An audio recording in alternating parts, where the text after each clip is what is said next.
자, 이재명 대표는 충청권 표심을 좀 저격하고 있습니다. 오늘 충북 충주 그리고 제천 청주를 잇따라 가는데, 자, 오전에는 비례위성정당이죠. 더불어민주연합과 합동선대위 회의를 했습니다.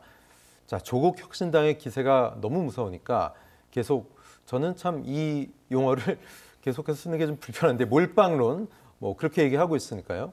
오늘 더몰빵 1.3 유세단도 출범을 했습니다. 자, 글쎄요. 뭐 지민 비조 때문에 조국 혁신당의 재미를 보고 있는데, 이렇게 보면 지민 비 더인가요? 네. 더 더불어민주연합. 어떻게 보세요? 아무래도 이제 경쟁 관계잖아요. 조국 혁신당은 경쟁 관계고요. 조국 혁신당이 만약에 몇 석이 될지 모르지만 그 숫자에 의해서 뭐 나중에 뭐 일부에서는 그게 합당이 될 수 있다고도 주장하지만 조국 혁신당 쪽에서 합당하지 않겠다고 지금 얘기를 하고 있어요. 세력이 어느 정도 커지게 되면 단독으로 활동할 가능성은 저는 충분히 있다고 봅니다. 그랬을 경우에 민주당 입장에서는 또 하나의 협상 파트너가 필요한 거예요. 그렇게 되면 주도적으로 민주당이 뭘 했을 때마다 조국 혁신당이 동의를 얻어내야 되는 상황이 되는 거거든요. 그렇기 때문에 사실 민주당 입장에서는 이번 경쟁에서 더불어민주당의 비례정당이 더불어민주연합이 더 많은 의석을 가져오는 게 반드시 필요한 거죠. 그래서 단독으로 과반 이상을 확보하고 민주당 내에서 단독으로 뭔가 정책적인 부분을 추진해 나가는데 무리가 없어야 되기 때문에, 그래서 아마 이제 소위 몰빵론, 더불어민주연합에 좀 표를 달라고 요청을 하는 그런 모습이 아닌가 하는 생각이 듭니다. 네, 이재명 대표는 민주당의 비례정당은 더불어민주연합이다 이렇게 목소리를 내고 있습니다. 조국 혁신당의 돌풍, 속으로 굉장히 불편하겠죠? 네, 그렇죠.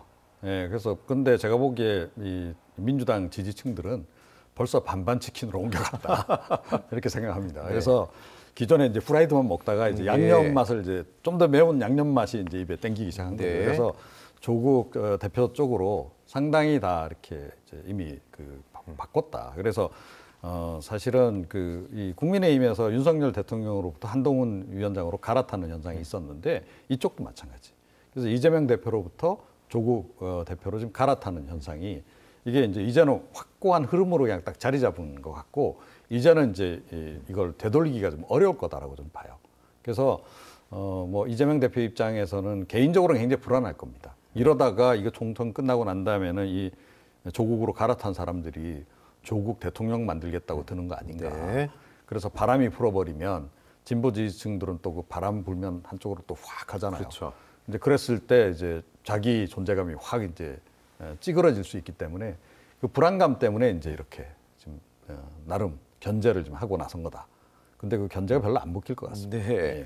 조국 대표의 조국 혁신당 몇 석을 가져가느냐에 따라 좀 다를 수 있겠습니다만, 결국은 정치권의 합리적인 의심, 어떻게 보면 조국 혁신당이 비례 의석을 꽤 가져가더라도 결국은 민주당과 합당해서 흡수 통합되는 거 아니냐, 이런 시선들을 가지고 있는데, 조국 대표는 여기엔 선을 긋고 있습니다.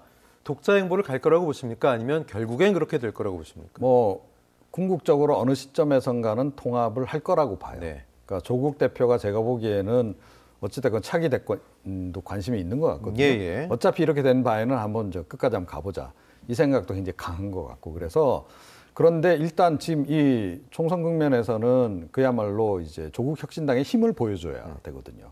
그러니까 지금은 따로 간다.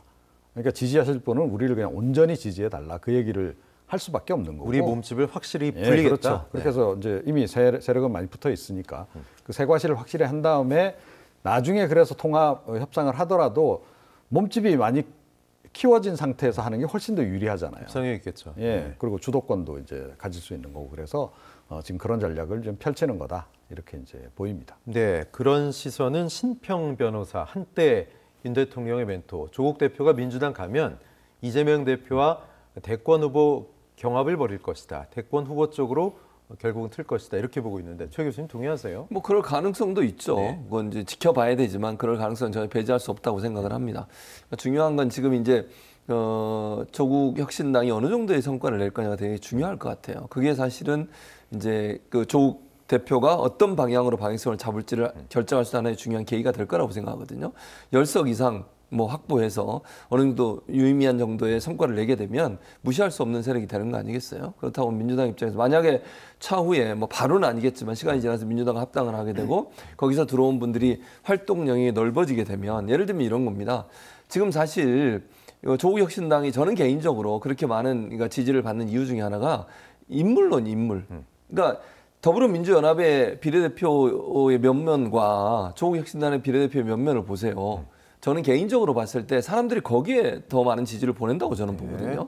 그게 민주당이 조금 실수한 부분이라고 저는 생각해요. 비례대표 그 선발 과정에서 여러 가지 문제, 이런 문제들 때문에 논란이 됐었는데 아무튼 그것 때문에 조국 혁신당이 돌풍을 일으켜 그분들이 만약 국회에 들어서 활동을 막 해서 인지도가 높아져 보세요. 그렇게 되면 조국 대표의 영향력은 점점 커질 수밖에 없어요. 그래서 이런 부분들이 차후에 대권 과도에서 어떤 영향을 미칠지는 지금으로서 예측이 불가능하지만 충분히 가능성이 있는 시나리오 중에 하나다 이렇게 볼 수 있을 것 같습니다.